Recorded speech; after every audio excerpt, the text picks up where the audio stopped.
இந்த பாட்டில் என்ன கஷ்டம்னா, இசையமைப்பாளர்கள் என்ன சொல்லுவாங்கன்னா, பாடும்போது ஷவுட்டிங்காக மாறிடக்கூடாது. பாவம் காமிக்கலாம், அது கம்ப்ரஸ்டாகவும் இருக்கணும், அந்த பெயினும் இருக்கணும், லிட்டில் ஷவுட் இருக்கணும், கத்தலாக இருக்கக்கூடாது. அது ஒரு பெரிய விஷயம்.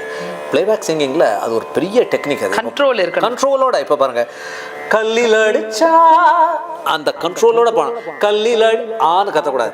கல்லில் அடிச்சா அது காயோ காயோ, சொல்லில் அடிச்சா அது ஆறாது. அவ்வளவு பாவம் இருக்காது. அந்த பாடகர்கள் தன் உடல் மொழியை மாற்றிட்டு அப்படியே அந்த பாட்டோட ஐக்கியமாகி நடிக்கணும். குரல் மூலியமாக நடிக்கிறது தான். அதனால தான் டிஎம்எஸ்ஐயெல்லாம் இன்னைக்கு உள்ளம் உருகுதையா முருகா உன்னடி காண்கையிலே வந்துருவாரு டாக்டர். அதுதான் டிஎம்எஸ்ஐயா. அள்ளி அன்னை தேடவே எனக்குள்ளாசை பெருகுதையா முருகா உள்ளம் உருகுதையா. அதுதான் பாவம், அதுதான் ட்ராமடைஸ் சிங்கிங். சங்கதி அதுகள்லாம் ரெண்டாவது.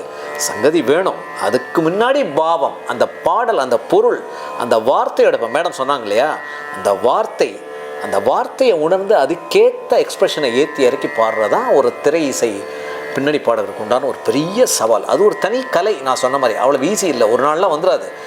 பாடல் அமையணும், இசையமைப்பாளர்கள் கொடுக்குற பாட்டை நம்ம சவாலை எடுத்துகிட்டு பாடணும். சரி, அந்த மாதிரி ஒரு அமைப்பு இல்லைனாலும் வந்த பாடல்கள், சரித்திரப்படுத்த பாடல்களை நம்ம எடுத்துக்கிட்டு அதை பாடி பாடி மெருகேற்றி கண்ணாடி முன்னாடி நின்று பாடகர்கள் சொல்கிறேன், ஆசைப்படுற பாடகர்கள் கண்ணாடி முன்னாடி நின்று பாடணும்.